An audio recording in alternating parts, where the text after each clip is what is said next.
Hello. You are listening to the Carroll Connection with your host, Jared Carroll.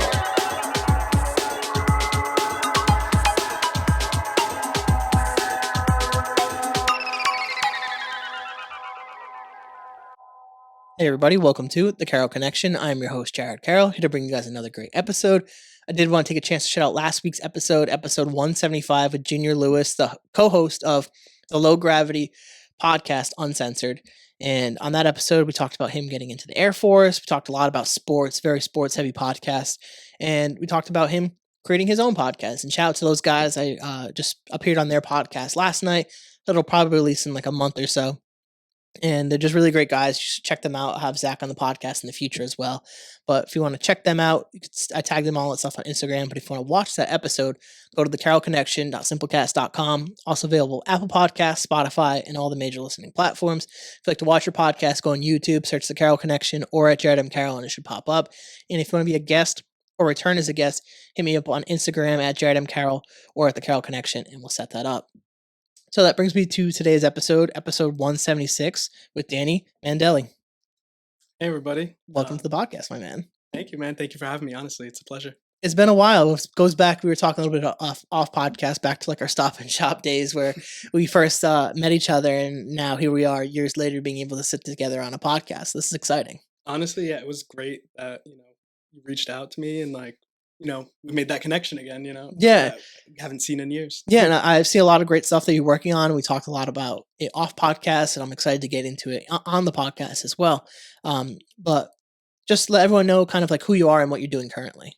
Sure. So right now, I'm trying to be a small business owner. I do web design and like web development. So a couple months ago, I started my own business, WebWise Technology, to do that. And I'm struggling here and there, but overall, it's been a good experience lately. Where I've been developing a couple of websites and making, building up my portfolio, as they say. Yeah, and we'll dive into the reasons why and kind of some of the stuff you've been working on a little bit and kind of what that process has been like for you a little bit later in the podcast. How I like to open up the podcast is I like to dive into family dynamic, and for you guys, I always do the same kind of like corny cliche that I always talk about is when we're talking about family dynamic, I like to think about like building a house and the foundation. And our family is the foundation to our lives. Whether good, bad, or ugly, our family helps us develop into who we are. And I think it's always important to at least discuss some of that because it kind of allows us to look a little bit deeper into who you are as a person and kind of where you come from. So I'll let you take the floor with that. And it's whatever you're comfortable with sharing, and you can go into it. Sure. So I'm Brazilian. If you didn't know, my last name is Mandelli because both my grandparents on both sides were born in Italy and moved to Brazil when they were like small children. So both of my parents are Brazilian, born and raised. But before they had me, they moved here. Had my brother first, who's like 5 years older than me, and then had me. So I'm also born into a very religious household, I'd say, like my mom especially. Um, so it's been a good experience in terms of my background. I grew up in the Brazilian household, so I speak Portuguese, and I've always kind of really enjoyed that kind of aspect of my life because I also grew up in like I said, my family's very Catholic, so my upbringing was kind of in the church, in like the Brazilian church. So I have like a lot of Brazilian friends that I've known since I was like super young. Um, but yeah, also growing up in a Catholic household, it was kind of difficult for me because I kind of brought this up to you earlier, but I kind of came out to them kind of like at a later age when I was 24. And I'm not even necessarily gay per se. I'd say I'm more queer. So I kind of find people attractive depending on who you are. Like I'm not really particular, but I am more attracted to like feminine energies, which is kind of leading into where I'm at right now. Like I started dating a trans woman 2 years ago, so that's kind of leading into my Catholic upbringing. It's tough nowadays, like dealing with my family and dealing with that as well. Yeah, and I think I appreciate you for opening up about that because when we talked off podcast, I like to respect your privacy and stuff like that. But I feel like something like this is an important topic to kind of open up about and kind of spread awareness, especially because I think there's a lot of people who might be in similar situations who grow up in a religious family who might have, I guess, contentions with way their family views certain things and the way they view certain things. Um, if you feel comfortable, how has that dynamic been for you? Like, kind of talking to them about that. Has it been accepted? Has it been pushed back on it? How's that been? Yeah, so I mean, so I went to Catholic school literally from like K through 8 through high school. And then obviously went off to college, so it was a little bit easier to kind of figure myself out at that point. But you know, before that, I feel like my family always kind of viewed me as just straight, like one day getting married, having kids and whatnot, and kind of living that um, you know, normal Stereotypical life, yeah, yeah. stereotypical life. That's why I use quotations. Like that's a better word for it, to be honest. Um, and I never really found myself as being like super flamboyant or like really relating to that kind of lifestyle either. But as I kind of found myself more over the years, I kind of I had my attractions, and like I kind of you know had to figure it out for myself, as most people do. Whether that be kind of dating around, or kind of seeing what you kind of like in and out of the bedroom, for example.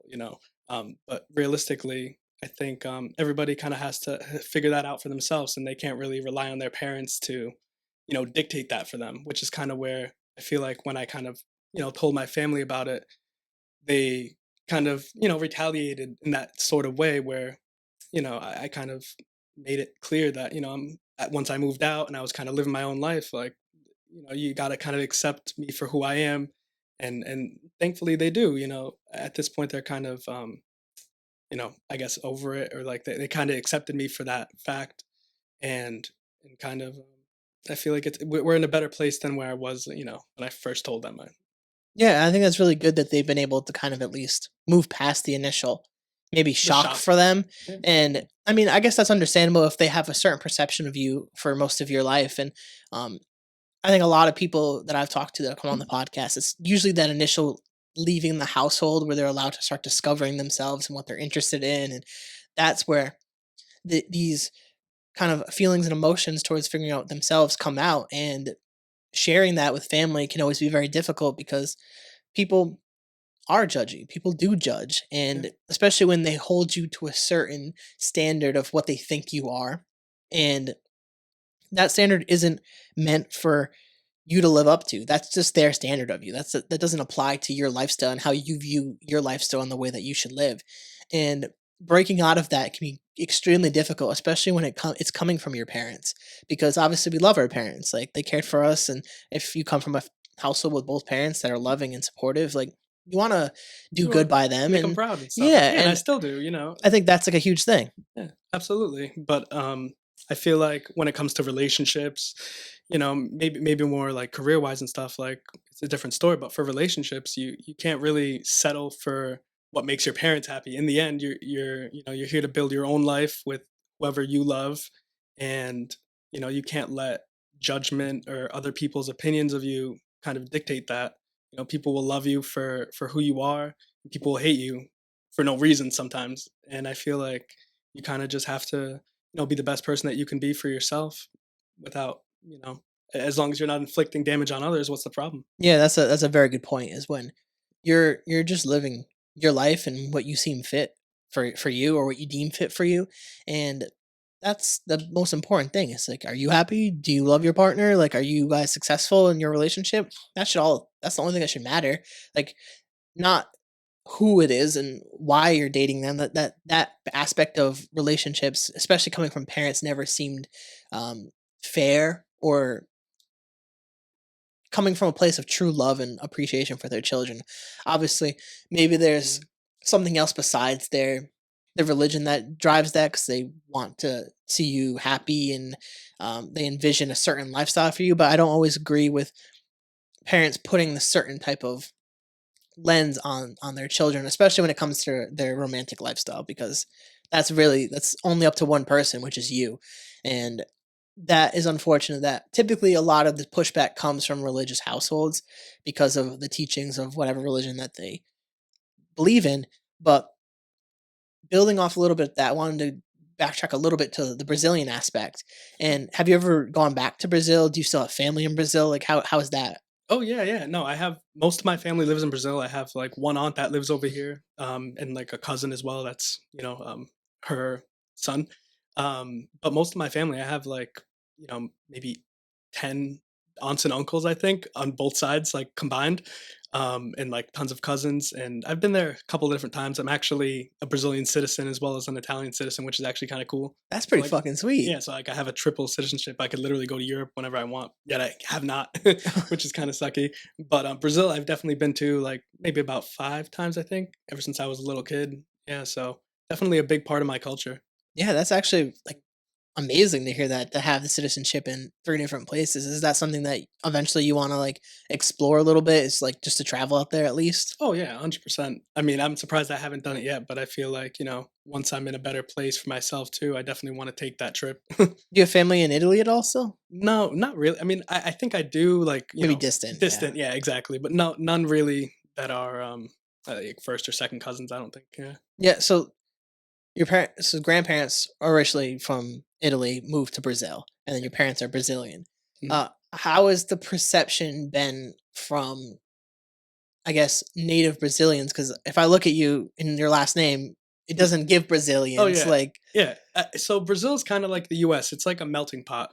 You know what I mean? So there's people of all skin colors and all like nationalities that have moved there from over the years. Like especially back then, like people would come on boats too, like literally from like Europe. So that's kind of like how my grandparents obviously got there. But yeah, it's interesting because people don't really look at me and assume that I could speak Brazilian or Portuguese, sorry, or like even another language. Really, like they might just look at me and be like, "Oh, you're just another white guy." Yeah, yeah, I mean, I wouldn't. It, like last name like makes sense Italian, but the Italian, yeah, Brazilian part that's actually really unique and interesting because like I would have never even guessed that. And I mean, this is yeah. part of the value of having the podcast to have these conversations because it's like we're talking off podcasts like we didn't hang out outside of work really like that, and it's like this is our first real chance to have this interaction and to get to know each other a little bit on a personal level. And something like that is that's super interesting. That's really dope to have the three different passports, to be Brazilian, to have parents that come from a different country. And how is that dynamic too? Now we're transitioning a little bit towards the friendship side, and as you're making friends and things of that nature, do you ever see the way that their households were raised versus the way yours was raised, in the sense that it's a Oh, little more ethnic and culture probably to it, I would assume. oh yeah, yeah, absolutely. I feel like, and it's funny that you mentioned that too, because I even mentioned it earlier. I have a lot of Brazilian friends just from like the community that from when my parents moved here that they kind of made. Um, but even like the American household to the Brazilian household, it's like completely different. Americans definitely like to do things a little bit differently.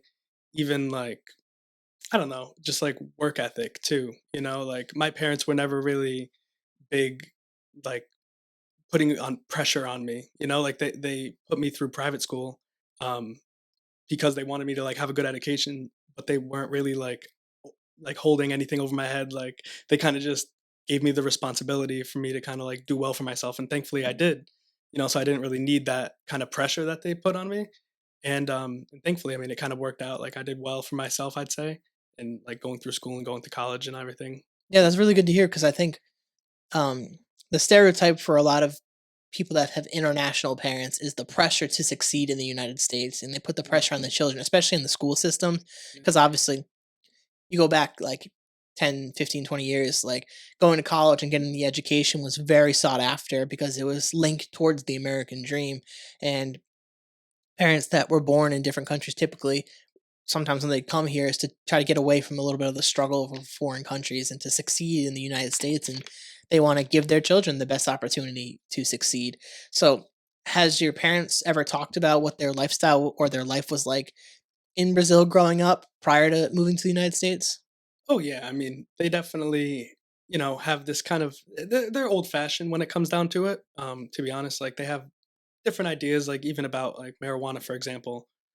Like I smoke fairly regularly, and they know it, but and they don't really approve. But at this point it's legal here. They're used to the Brazilian kind of like idea of it being like super illegal, like run by gangs, like literally like what you'd think of when you think of like the favelas in Brazil or something. Like it's very it's like it's very I don't know how to say it. Like Kind of taboo almost. yeah, yeah, it's a very like oh like you smoke in Brazil, like it's very taboo. Exactly. Like it's looked down upon by like regular like older people especially. So you're breaking a lot of what they would consider as social norms for them. You've been kind of the child to break out of this and Yeah. show them a new lifestyle, a new living, and this is what part of the freedoms of America offer. And I think it brings them more probably to like a modern and helps that everything's like legal and stuff too, where they can just kind of like, well, I'm not a loser. Like it's not like drugs. I'm not buying it off the streets and from gangs. Like Exactly. Yeah. there's a difference now, and I think it's cool to hear that perspective too of like kind of like a little bit of old school and a little bit of international aspect too, where their viewpoint of it, and it makes sense of why they might have that viewpoint coming from where they're from in terms of at least the marijuana and stuff like that. But in terms of going back to the conversation with the friendship stuff, how are your friendships? How did you like continue to make friends? And you mentioned a little bit through like the church and stuff like that. Did you have any other specific hobbies or sports you might have played too? Um, yeah, I mean, I don't know. I feel like some of my oldest friends are still some of my best friends to this day, and those are kind of the Brazilian friends I was talking about. And yeah, it was like kind of through the church. It was interesting. Like all of our parents would just go to church every Saturday night for some reason they chose because it was like a Portuguese Brazilian speaking mass, and all of us kids just like we'd get together every weekend because there'd be like a party after church and stuff. So like we'd all get together, hang out, and then we just became best friends over time. And like over maybe high school time, we kind of like lost touch a bit. But then we really got together when we all kind of went to college and really just started hanging out like every week, and became like the best of friends. And like a friend moved back that went to Brazil when he was a kid, and like he's one of my best friends too. And I think we just it's good to have those lifelong friends, really. And then I have a lot of other friends too that I've made over the years just from schooling. Like, in high school too, I was big into like tech as well, or into like kind of video production stuff, and then more the tech side as I kind of went to college. Um, and I do have those friends too, but that I don't keep up with as often, which kind of, it's a shame. But I think, you know, I don't know. It's hard to kind of Yeah, no, I explain think those. the the lifelong friend aspect of it is really beautiful, honestly, because I have a lot of friends that I met or at least gained through. For me, it was very sports, and it was from young age all the way up. I played sports with these kids like my entire life, and a lot of them have come on the podcast, and they all do different things and do great things. And I think having lifelong friends is like a huge plus in terms of like life satisfactory and positivity and having overall better mental health is having friends that really do know you. Like they've grown up with you. They've kind of seen a lot of the stuff that you've gone through and on some level can probably relate and resonate with what you've gone through Mhm. and versus people that you might meet on later in life who don't know everything that you've gone through, and in some way you might have to catch them up on stuff as you become closer, and there could be certain things that you don't want to talk about with new people and in new friendships. So having those lifelong friendships is super valuable, and if you're able to make them at such a young age, I think that's a beautiful thing, and to hold on to them too, I think is a testament to kind of who you are as a person to be able to have long lasting relationships with people, because some people are just not good friends and tough to be friends with. So to be able to have made good relationships with people, to have good friends that you can rely on and trust, it goes back to your character, and I think that says a lot to be able to recall on those memories and be able to say that to this day you're still friends with them and you keep in touch with them and you have those relationships, because a lot of people can't say that about a lot of the friends they made growing up. With Was there any other specific sport? I know you mentioned video production. Is there like anything specific with like video production? Oh no, not really. I feel like that's just kind of like the friend group that I made at the time. We were like super big into like making videos and stuff. I kind of wish I kind of went into that as an adult too, especially with all of like social media nowadays. You can really even make money with it. But it's kind of wild. But yeah, I don't know. It was just not really a phase, but a lot of those friends too. They kind of went on to do that as like their career as well, which is actually kind of cool. And like I really like I always catch up with them too and see what they're doing. But they're all yeah, it's two of them actually have a podcast, which is kind of funny. Were they like just like funny, goofy videos you guys would make? You didn't like post them any on like YouTube or something back in the day? Yeah, yeah. Like some of them were for class and stuff too. But yeah, we were always working together to kind of make something fun, whether it was assigned or not. But yeah, and I kind of forgot as well. I feel like I want to touch base with this in terms of like making friends like later in life. Um, Even now, like now that I'm dating my girlfriend, I feel like ever since I've dated her, I've met so many interesting and fun people that like I consider some of my really close friends now too. And I feel like even that's sometimes really hard to come by. Like as you get older, as you're, you know, as you grow and meet new people, and I've just tried to keep an open mind and meet as many people as I can, which Yeah, it's all about making connections. So I definitely exactly. want to bring Hence the that up. connection stuff. And I think it is harder to make friends as you get older because you have certain biases, we have certain beliefs about who we are as people and what we want in our life, and we don't want to invite bullshit, really. You don't want to, because you don't Yeah. really know all the time the type of person that is across from you. Because obviously, most people want to show their best self when they're first meeting someone. And sometimes that's a mask. And as you get older, it gets a little bit easier to see that sometimes. And you could just feel energies about people, and their Mhm. energy just might be off. And that maybe your gut's telling you, yeah, this probably person doesn't vibe with you on a certain level, and maybe you shouldn't be friends with them.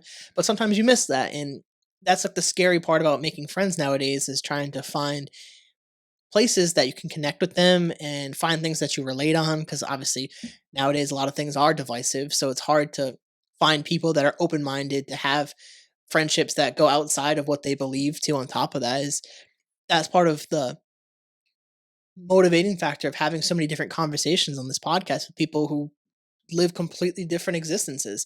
Like if you listen to last week's episode versus this week's episode, completely different people doing completely different things. And I think that's the beautiful thing is I'm genuinely curious about you as a person and what you do. And that goes for every guest is like, who are you? What do you do? Like, why do you do what you do? And like talking about your life in the sense that it can help other people.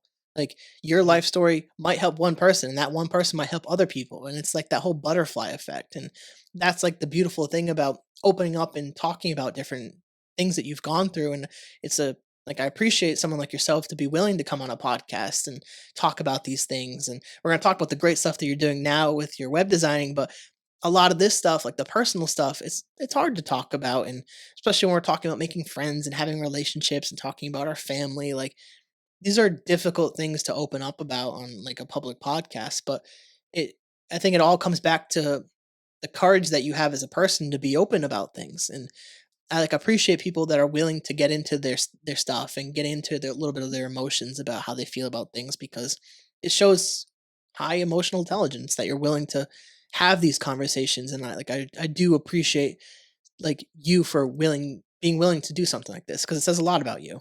Oh, thank you, man. Honestly, I mean, I definitely wanted to open up, and I told you from the beginning, I'm open to talking about whatever. Really, I'm like an open book at this point.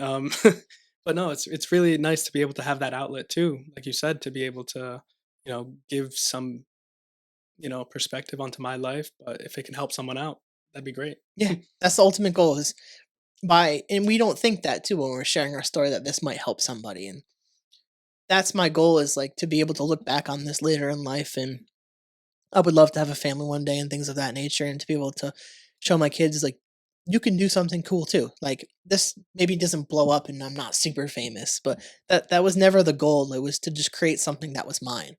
And I think we'll get into that concept a little bit later with what you're doing, but ultimately is connecting with people, getting back to those conversations. And I was even talking about this on the low gravity podcast that I was on, is not enough people are willing to sit down with people and have a conversation, let alone people that they don't know or don't talk to often, and digging in deep into who they are, because it can be awkward for people. It can be uncomfortable to do that. I can imagine you're probably a little nervous before Oh, sure, today. and that's why I appreciated us even like talking for an hour before we hopped on the cams, because it feels a little more natural now that I'm like, we caught up a little bit, and it's I don't know. I'm a nervous, or I'm a pretty nervous person when it comes down to it, or I'm kind of shy.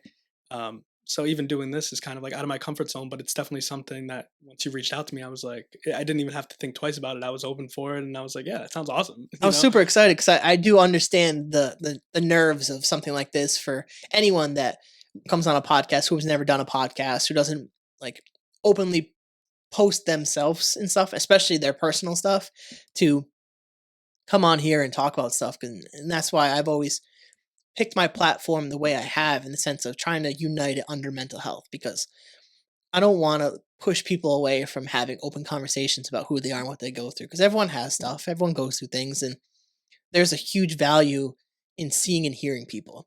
And that was like a huge goal of mine with this podcast, was to allow people to feel seen, to feel heard, to create an environment that is somewhat therapeutic, to allow people to really tap into their authentic self and just share details about who they are as a person. And there's not a lot of places in the world that you can do that, especially publicly online.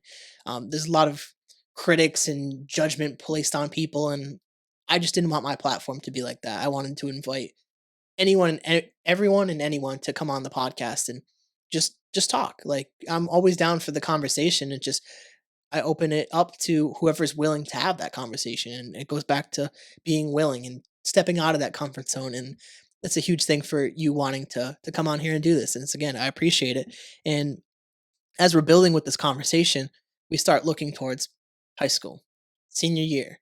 So walk me through a little bit of like high school experience, and then kind of ultimately what led you to go to college.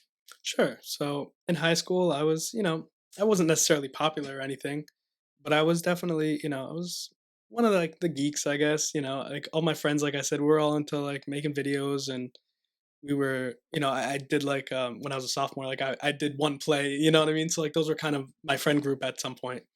Um, and like throughout the years, like we kind of grew from that into doing, other dumb things, and some of them still do acting, and and like I said, some of them still are in that, creative space. And I feel like, going into college for me, like I wasn't sure what to do at the time. Really, like I always knew that I was pretty, I was pretty smart in school. I always did well. And so, and I've always been interested in computers, to be honest. I mean, I was never really, a super big like PC gamer when I was in high school, but like as soon as I kind of figured out what I wanted to do, I had applied to college, and then I went to URI for computer engineering. So as soon as I did that, I had built a PC, and I kind of, started going down that route of like learning more tech based things for myself. I learned that I love to program, through my school, and over time, I kind of grew into what my business is today, obviously. But I feel like you kind of gotta try out a bunch of different things too to kind of figure out what you want to do in life. And I feel like that was me as well. Even though like I didn't really struggle with picking my major early on, like I kind of knew the route that I wanted to go in, and I didn't really change it because I did like it. Um, but I feel like that in itself is kind of a struggle for some people. They go into college and they just like take a bunch of gen eds, not really knowing what they want to major in. And if that's you, that's totally fine. But it's that's the point. You gotta kind of play around with and see what you like. Yeah, and that's the difficult thing with college is, unfortunately, it's not cheap on top of that. So you're playing a little bit of like almost like Russian roulette with lenders, and like figuring out what kind of degree you want to get, and is it going to be practical? Can you make a living off this? And that's like the, I feel for these kids coming up now, and I think college is becoming less and less popular with a lot of people, because the debt that you incur from going to school for a lot of these things is ridiculous. Like, the interest rates are so damn high, and it's one of those things you can't bankrupt on either. Like, you're they will come for you with student loans for the rest of your life. Like, you cannot run from them. And we're sending 17, 18-year-olds to school who don't know a damn thing about anything. Some of them will be lucky and know what kind of career path they want to go on, and great. Yeah. But I would say a majority of those kids don't know. And college really opens you up to a whole new experience. And it goes back to what you're saying, is to try all these different things, to experiment and see what kind of courses or classes might resonate with you. And maybe you find something, maybe you thought you're going to do computer engineering, and you actually like psychology, or you're going to do psychology and then you actually like health and fitness or something, or you like health and fitness and you get into like business. Like there's so many different paths for people, and I think a big thing is taking the rest to try different Mhm. things, and especially those early gen ed days where you have a little bit more leanway to kind of try different things. You should try, and obviously be careful of trying too many different things because then you rack up that college bill and it's going to get dangerous. But Yeah. that is the time period to kind of experiment with stuff like that. And as you kind of go through college, kind of wrap up that experience and then transitioning from college to the workforce, because that's like a usually a big transition for people. Sure. So I feel like college for me, I lived there my first year, and then I ended up commuting the rest of my time. I graduated in 4 years, and I don't know. I felt like towards the end of my time, like my junior and senior year, I definitely got close with a couple of guys. Like I was a best man in one of their weddings. Like it was like a groomsman. I mean, but it was like a super cool experience, to be able to kind of transition into that. But I feel like transitioning into the workforce, it was an interesting experience. Like I'd started an internship my senior year after doing some research with a professor for the semester before. And then as soon as, I graduated, that internship turned into a job. So it wasn't that hard for me to kind of find a job coming right out of college. Like, some people do have that struggle. So that was like super, I think, beneficial for me. And it was like a nice, cushy job. Like I really enjoyed it for what it was and worked there for a few years. And but that's kind of the thing, sometimes I feel like that in itself, like I don't know if I did the right thing doing that, because it would have been nice to be able to look for something else as well at the time, or try to find something that interested me a little bit more without, like, after that internship, rather than just going right into full time.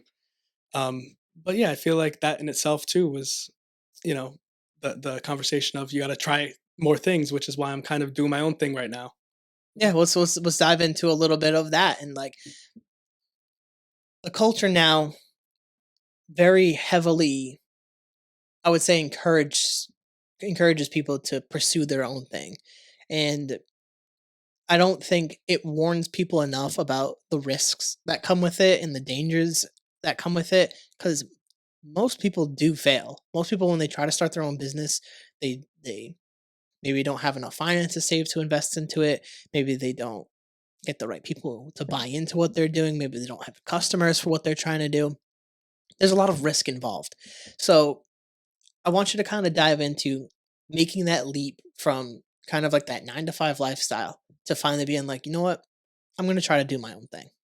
Yeah, so I feel like the past year, I kind of, in making that transition, you know, um, my business is doing web design, so the overhead is really small. Like, I don't really have many costs besides stuff that, I'd have anyway, like internet, and a phone, and like I work from home, so it's pretty easy for me to kind of just get my work done, and not really have a lot of costs associated with that. So the struggle for me, I feel like, is, finding that business that wants to make their website with me. And like thankfully lately I had a few that I'm kind of working on, which is super nice, but the uncertainty of the future is still there, where, once I'm done with this, I got to go out and find somebody else, and if because it's not always guaranteed. So even that kind of leads me into, wanting to go back to that 9 to 5 lifestyle, or at least, like I told you, like I might be working more part-time doing that for a company, which is super cool too, because then I could keep kind of working on my own thing, and kind of building up my own business, which ultimately is it's a goal to, break out of that 9 to 5 as well, so you can be like financially free and just, be working for yourself. Yeah, I think a lot of people would aspire for that, at least, is to hope.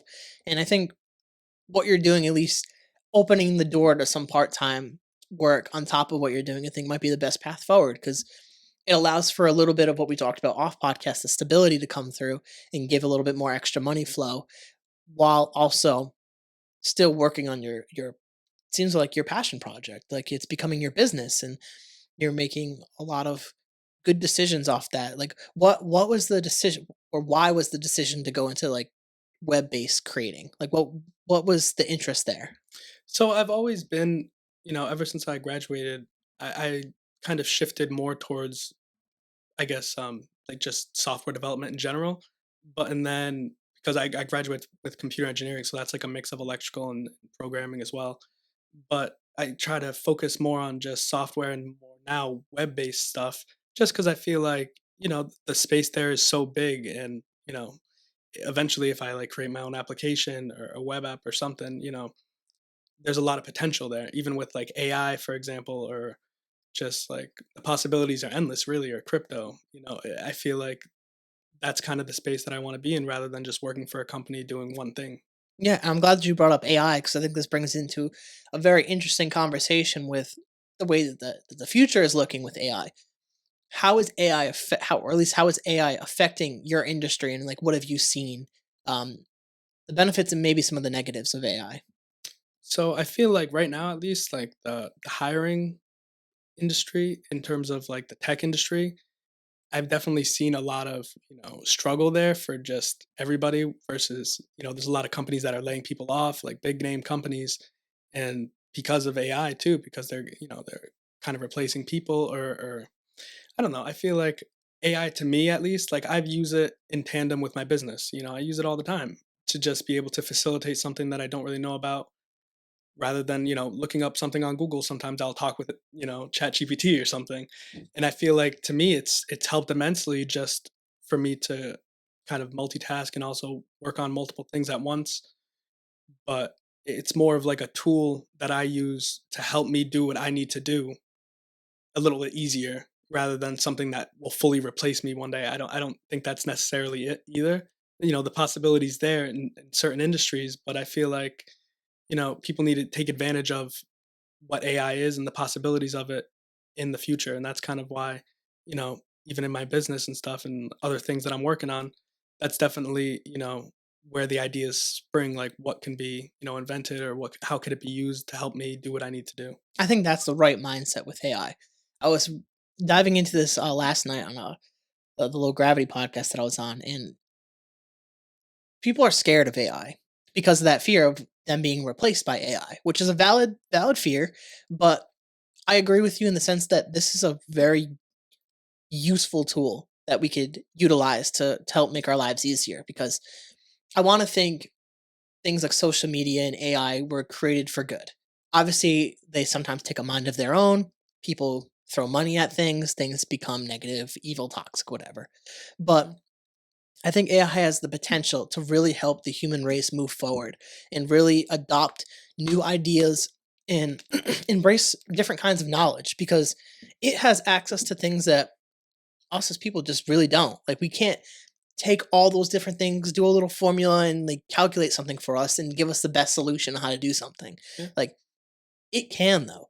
And to sit here and say that we should just not use it and get rid of it and all this, it's kind of, it's baloney. It's stupid. Like, this is something that we should definitely lean into going forward. But I think regulations and stuff should maybe get involved, because obviously you look at I think about like the AI pictures of people where you get into like the Taylor Swift controversy and stuff like that on and Twitter and Yeah, it's things. And dangerous. Yeah. it's very dangerous, and that stuff that shouldn't be allowed. That should be illegal to do that type of stuff. Yeah. So that's an example of where AI is can be dangerous and damaging to people. So having certain regulations might be valuable in having those boundaries, because I don't think boundaries are necessarily a bad thing for most concepts or ideas and things of that nature, because sometimes those boundaries are for safety reasons and stuff like that. And I think the space that you're in with the things that you're working on, using AI is ultimately going to help you grow your business, and that's what it sounds like, at least. Oh yeah, for sure. And I feel like that's where the danger kind of lies too. Like I want to touch on based on what you said, because even especially like the younger generation, I feel like they're kind of relying too heavily on it. Like you see it now with like in schools, for example, like these kids are using these AI software to like write their essays for them, like to do all their work without really thinking about it. You know what I mean? And I feel like that's where we kind of benefited when we grew up and went to school, because we didn't really have that. And I feel like we learned to think for ourselves and we learned to kind of use our brain. And that's where, as I'm using AI now, I use it not as like a replacement to do my work, but like I'll use it while I'm working to like proofread or just help me do something a little bit faster. But like I know exactly what's going on the whole time.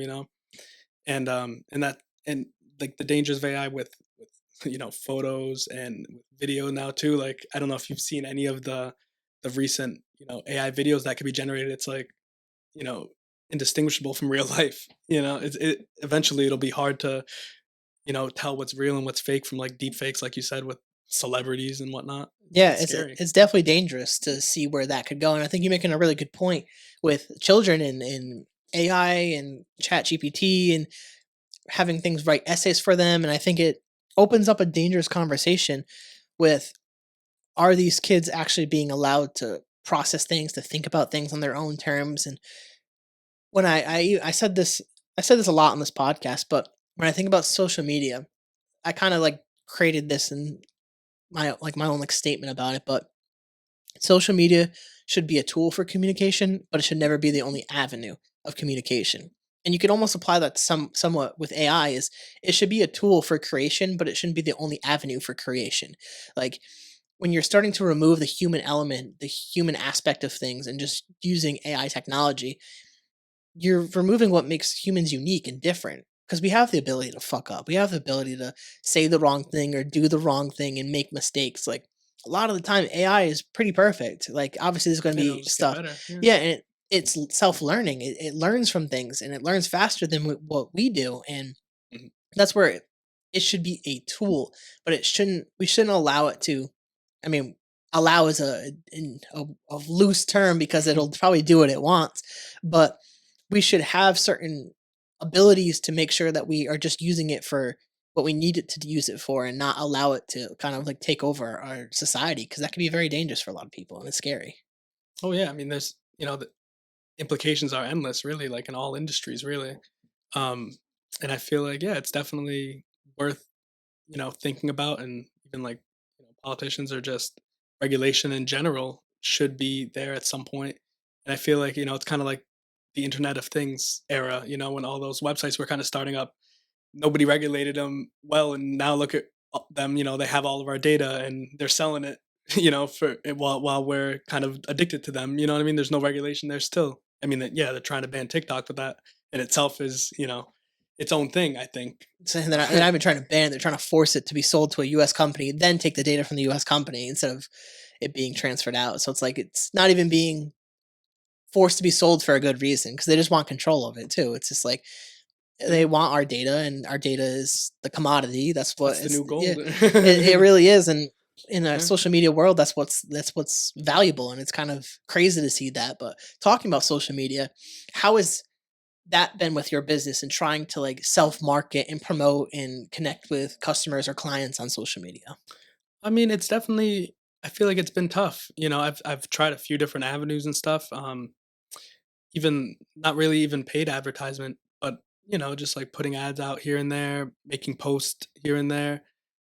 Following different businesses, reaching out to some businesses, and I feel like it's tough to kind of, at least for me, to put myself out there and really reach out and try to market myself, because I'm not totally comfortable even being on camera. So like I don't really post on TikTok. I post on social media somewhat, but I don't really use it daily or even weekly. Like I haven't tweeted in a month. That's just kind of how I have always been. So I feel like reaching out to those businesses and trying to get more business for myself has definitely been an issue, or like a challenge for me. Yeah, and that's like the I guess it's not discussed when we talk about social media and content creation and the ability to market ourselves, because that was something that was very challenging for me early on in this podcast, was figuring out how to be comfortable enough to share like audio of me at first and then video of me. The video was a little bit easier because I had the audio established and I was posting for a while. But even just posting like the audio in general, like getting used to hearing my own voice, to posting on social media, to trying to figure out how to do the hashtags right and when to post, like make sure the post reaches a certain number of people. And eventually it just became where I figured out a pattern and rhythm to just posting and not caring so much. But to sit here and say that you don't care about the social media aspect is not true, because there is a part of it where this podcast is heavily reliant on social media and getting guests.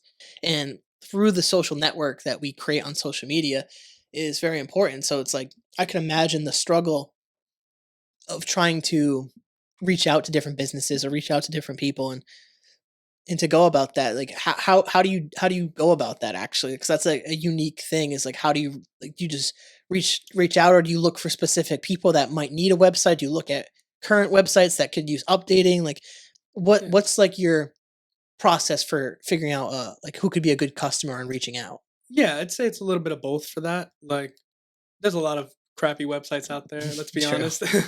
A lot of people are maybe haven't updated it in years, or like they don't really think about it too. But I feel like that is an avenue where a lot of us younger generation too, like we kind of expect a nice website for a business sometimes. So I feel like reaching out to those businesses that some of them don't even have websites, or they have an outdated website.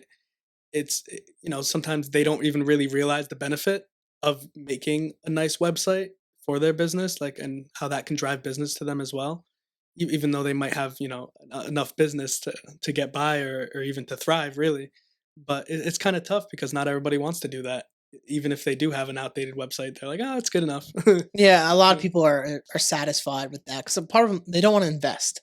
Like mm, a website is an investment, and I would definitely encourage people to have good websites because, like you said, we do as a younger generation expect a website to be usable on our phone and to be somewhat aesthetically pleasing and user friendly, and a lot of them typically are not, which is yeah, like kind of surprising in 2024 to have a website that's not user friendly yeah, and aesthetically pleasing. 'Cause it's like, come on, what are we doing here? Like, you're not going to sell anything if people go to your website and don't know how to use your damn website. That's a crazy concept. But oh yeah, with kind of getting back to this conversation of being self-employed and having your own business, I kind of want you to talk about the realities of doing that and having that risk and having that pressure of doing that because we're talking off podcast a little bit about that. And we talked a little bit through the podcast about it, but I think it's important for people to understand like some of the struggles that you might go through in owning your own business. yeah. I feel like having that uncertainty of the next job definitely is there. Um, and even just being able to kind of balance everything. Like right now I'm working on, I just finished up one website pretty quick, thankfully, but I'm juggling two different ones. And I feel like sometimes all that pressure when I'm like a one-man show can be a lot, especially if I'm working with certain websites, and then say like an old client reaches out to me or something and has an issue. Like there are some things that are more time sensitive too, and that all kind of relies on my being quick with it, and being taking responsibility to another level, because owning the business myself, there's nobody else that I can really rely on for that. um and that kind of falls on me, which I'm totally here for, and I accept that, and that's kind of the responsibility I put on myself. But it can definitely be, there's a lot of pressure there as well, to be able to be a perfectionist, but also you know run the business successfully. Yeah, if there's any advice that you could give someone that's about to embark on this journey, if based on what you've learned so far, what would you tell them? I'd say don't put all your eggs in one basket. um, Whether that be marketing your business, or even just dropping everything just to start it. I think if you were to start your own business, you want to do it right. Maybe talk to some advisors as well. There were some great advisors that I spoke to on the phone from that Rhode Island offers for small businesses, which was super helpful just when I was getting started as well, because I didn't really know much. And I feel like reaching out to just different resources before you really dive into something is super important. And being stable with whether you're working on something else, or you're having, or you have a side gig or something too, you definitely want to you know focus on what you're doing, but also not be irresponsible with yourself. Yeah, I think that's really good advice because a lot of the stuff you see on social media is like just like dive into it, just go full throttle with it, and I just don't think that's reasonable for most people. I don't think. Or realistic, really. Yeah, Yeah. that's I think a better word for that is I don't think people realistically can just throw everything all at once into that basket because you're risking a lot. Like, and those people who are telling you that either are already successful or they're taking none of the risk by telling you that.